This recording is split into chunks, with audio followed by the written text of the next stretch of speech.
Today, we are talking about understanding masculine energy. It is important in our lives that we understand the men around us, particularly so that we can recognize the traits that we need to see in our king to know that he is the man that we should couple with, partner with, and build legacy with for generations to come.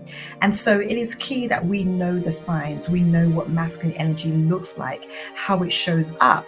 And then if we have sons as well, or young men around us that we get to mentor or encourage, then we can also pull out of them masculine energy.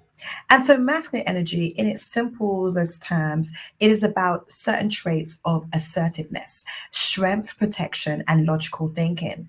Whereas feminine energy is more about being passive, leaning back, relaxing, being, and more creative thinking. Masculine energy is it emphasizes, I say emphasizes because it's important to know that we carry all sorts of traits, both of us, men and women. The Bible says that we were created in God's image. Therefore, we carry the masculine and the feminine traits of God.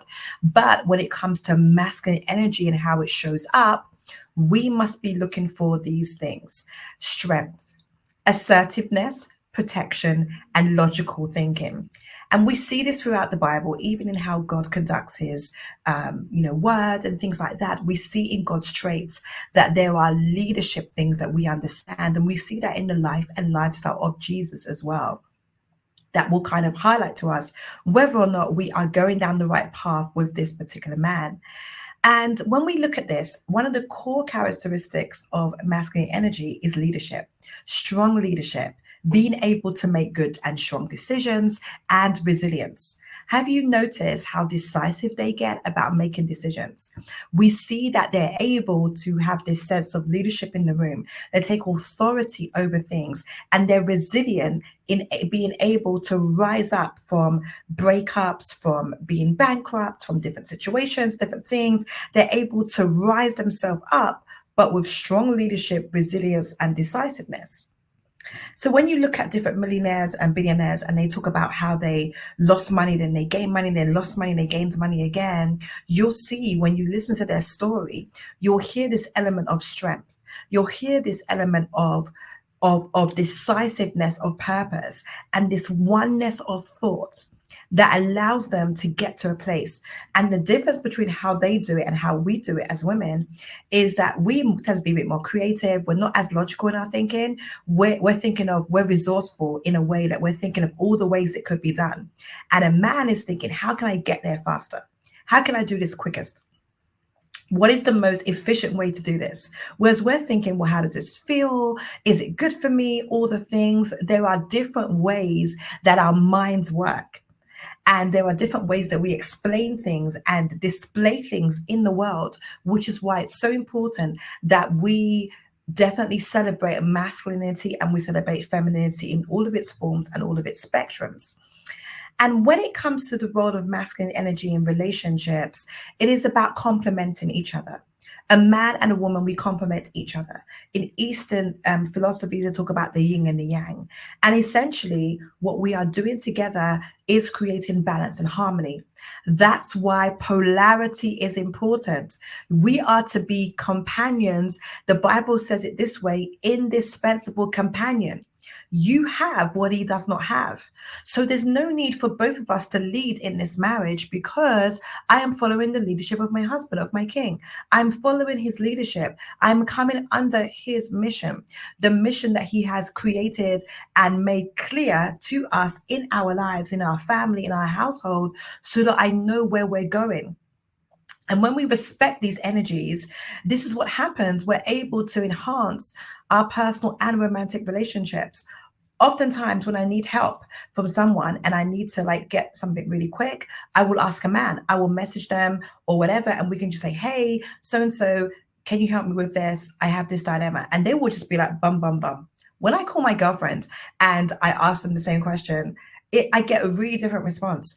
Not to say that one is better than the other, but we come at things from a different perspective because we were created to be different. And when we look at, masculinity in the modern world, there are challenges and misconceptions surrounding masculine energy today. One of the things are the effects of toxic masculinity versus healthy expressions of masculinity. And we can see this because people often assume that if a man is a provider and a protector, then he's automatically an abuser. And they always bring up these scenarios like, oh, well, if my man is able to provide for me completely, that means he's going to control me or he's going to abuse me. And I'm just like, well, that's toxic masculinity. When we think of a husband in the way that Christ loves the church, he lays down his life. He would never harm his church because he would harm himself. And that is why in the beginning, Adam says, you are woman, bone of my bone and flesh of my flesh, because he understands that if I harm you, I harm myself. So a man who loves you and cherishes you will not want to harm you because he will harm himself. And so I want to break you free from anything around toxic masculinity, even if there are examples you've seen of that in your own life. Maybe your dad or an ex-partner, father of your child or ex-husband or something, an experience that you had in your life has allowed you to see masculinity as being something that's bad. But I want you to open up your mind and your heart for the idea of masculine energy that aligns with the life of Christ, the lifestyle of following Christ, of what it looks like to be divinely masculine, a man who embodies these things in our lives. And how can we as women relate to masculine energy? It is our joy and our delight to respect men who show up with masculinity. We respect them. It is about respecting, listening, honoring the king in him so that we can allow them safe spaces to express their masculinity in a healthy way. So give them space to express. Allow them to show you what they're working on.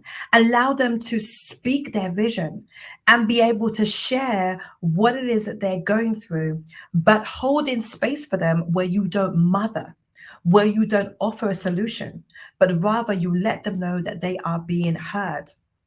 And we can also pray about these things.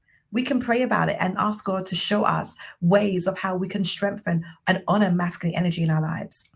And it's really about a knowing that as you grow as a woman and becoming the woman of your own dreams really allows you to be able to engage with men in a way that honors the king that they are.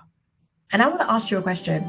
I want you to let me know if you've experienced or struggled with experiencing and understanding masculine energy in your lives, and really kind of think about ways that you can embrace masculine energy from the men around you in more full ways. How can you allow them to bring their whole selves to the table so that they can cherish you and you in return will honor, love, and respect them? I hope this has been helpful to you, and I do have many resources for you on masculine and feminine energy, especially in a biblical and spiritual context. And I'd love to talk to you about this more and more, so make sure you're subscribing and paying attention to what we're sharing here on this channel. Talk to you soon. See you in my next video.